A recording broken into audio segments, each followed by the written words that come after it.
Assalamualaikum warahmatullahi wabarakatuh.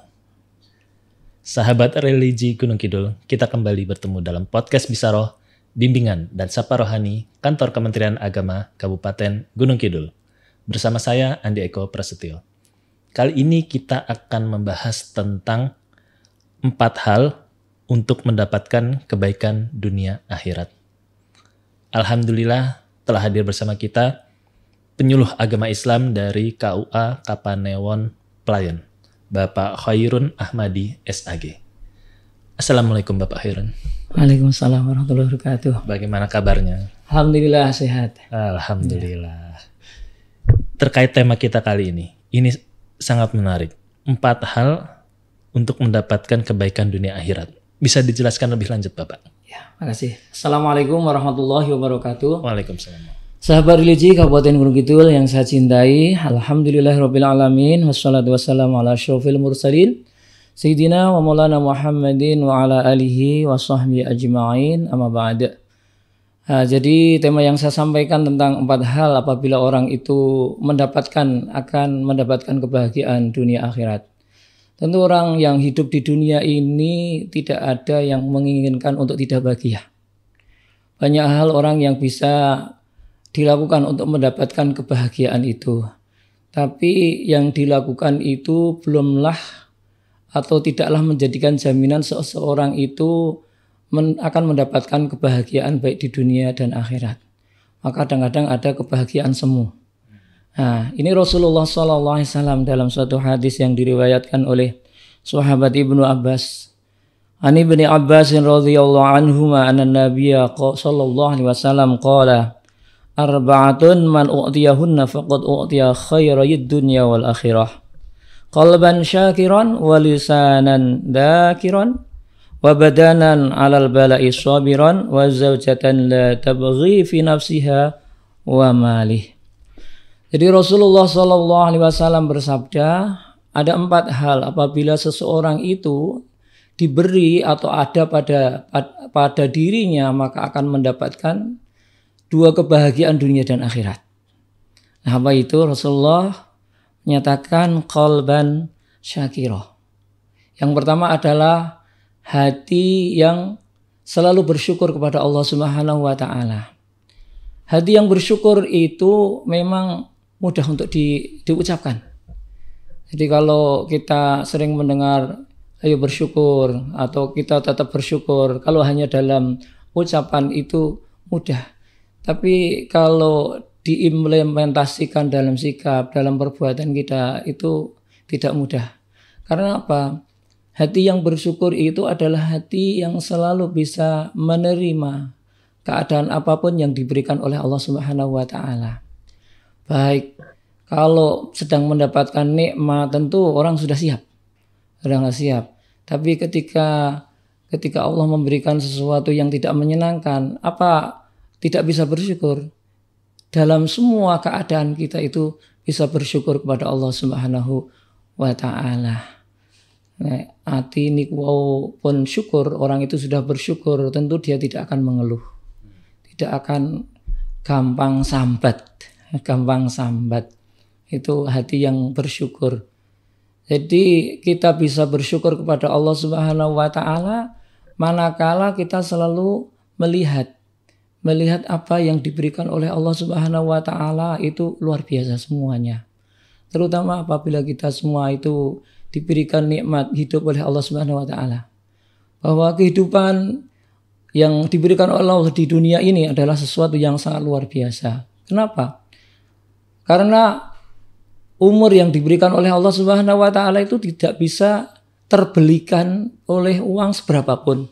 Betapa banyak orang kaya ataupun betapa banyak orang yang mempunyai jabatan yang tinggi, meskipun dia mempunyai jabatan, mempunyai kekayaan, tapi yang namanya kehidupan ini tidak bisa dibeli. Dokter pun yang dia itu ahli berbagai macam penyakit pun ternyata kalau jatahnya kehidupan ini sudah habis, tidak bisa memperpanjang umur. Jadi meskipun orang itu diberikan kesusahan oleh Allah Subhanahu wa taala, mungkin mencari rezeki juga sulit gitu ya. Tapi kalau dia itu mau bersyukur, dia tentu akan berpikir positif. Ya, berpikir positifnya misalkan mencari rezeki susah, mencari uang susah.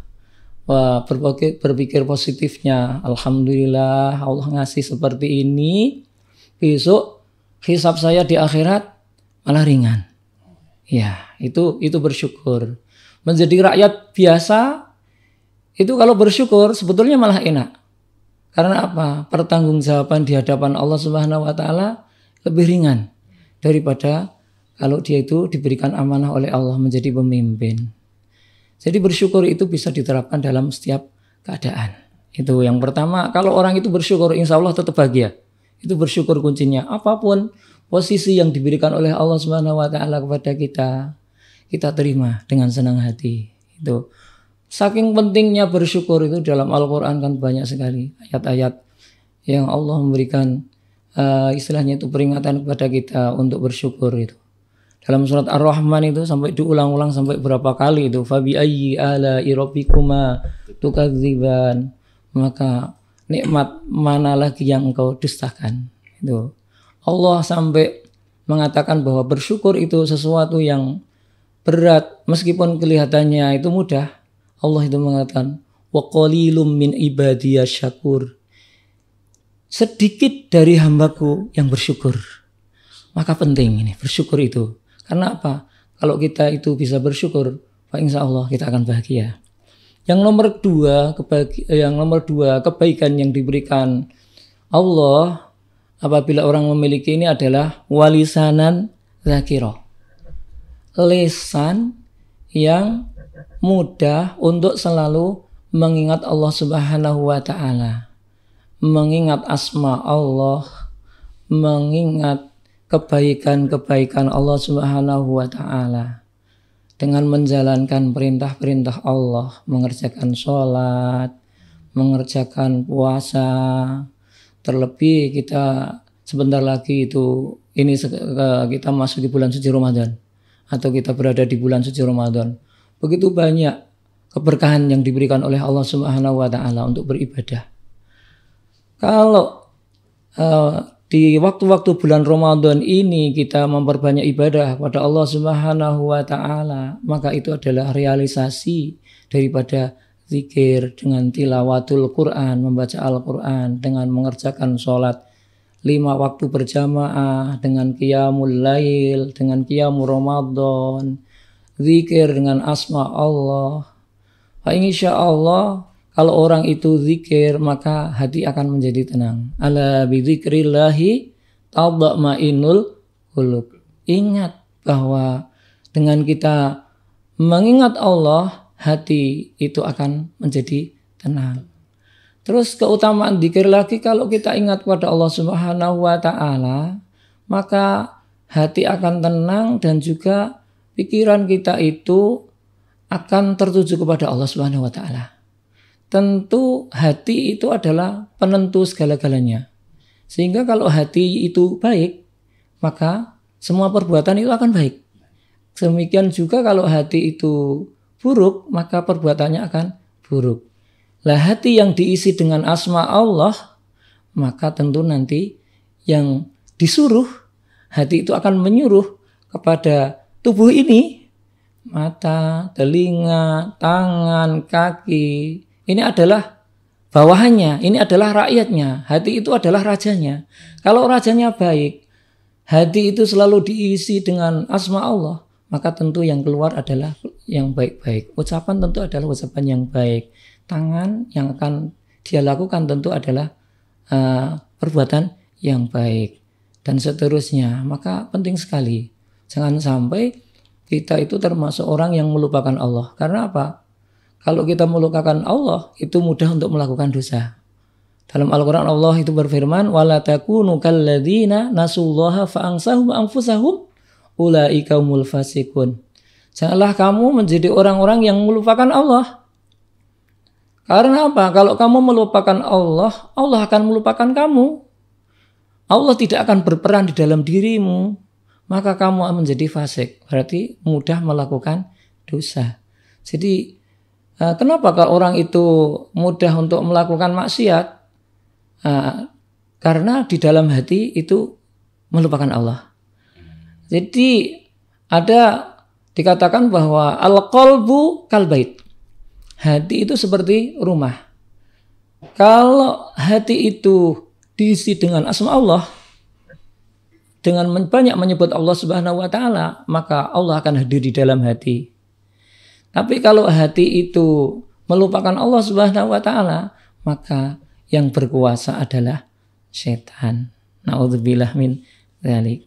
Jadi yang kedua, kalau orang itu banyak mengingat Allah Subhanahu wa taala, insya Allah akan mendapatkan kebaikan. Insya Allah perbuatannya akan diarahkan ke perbuatan yang baik sehingga dia akan bahagia, akan selamat dunia dan akhirat. Yang ketiga, jadi orang itu akan mendapatkan kebaikan itu wabadanan sobiron alal bala'i sobiron. Jadi kita itu siap bahwa tubuh ini, jiwa ini itu siap menerima apapun yang diberikan oleh Allah Subhanahu wa taala. Kalau dikasih nikmat tentu kalau enak itu semua orang siap ya. Oh, enak itu siap, tapi kalau dicoba sakit itu kadang-kadang kita itu baru dicoba sakit gigi saja itu sudah ngeluhnya, Masya Allah, ya Allah, lebih baik sakit gigi ini daripada lebih baik sakit hati atau sakit gigi itu daripada sakit hati.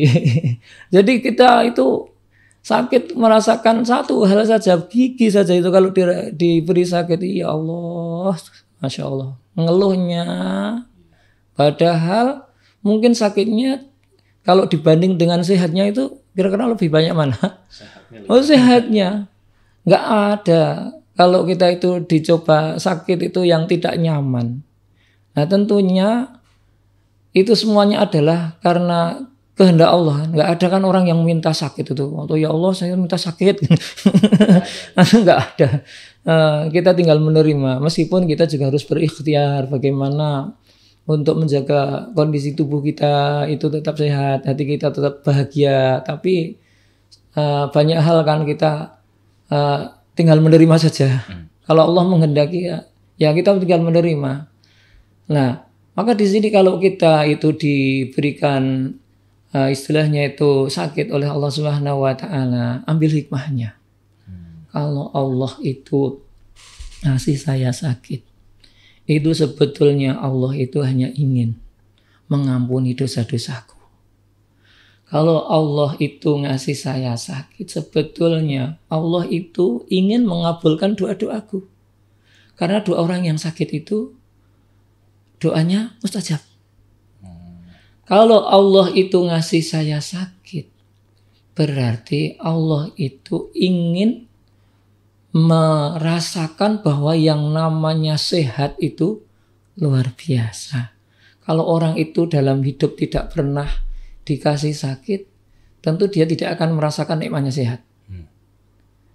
Kalau orang itu dikasih sakit terus, juga tentu dia tidak akan merasakan apa toh jane rasane sehat sing kaya ngopo. Anggapannya bahwa hidup itu adalah kesengsaraan. Maka Allah memberikan pasangan orang itu ada sehat, ada sakit, itu sebetulnya adalah agar kita itu bisa merasakan nikmatnya Allah Subhanahu wa taala.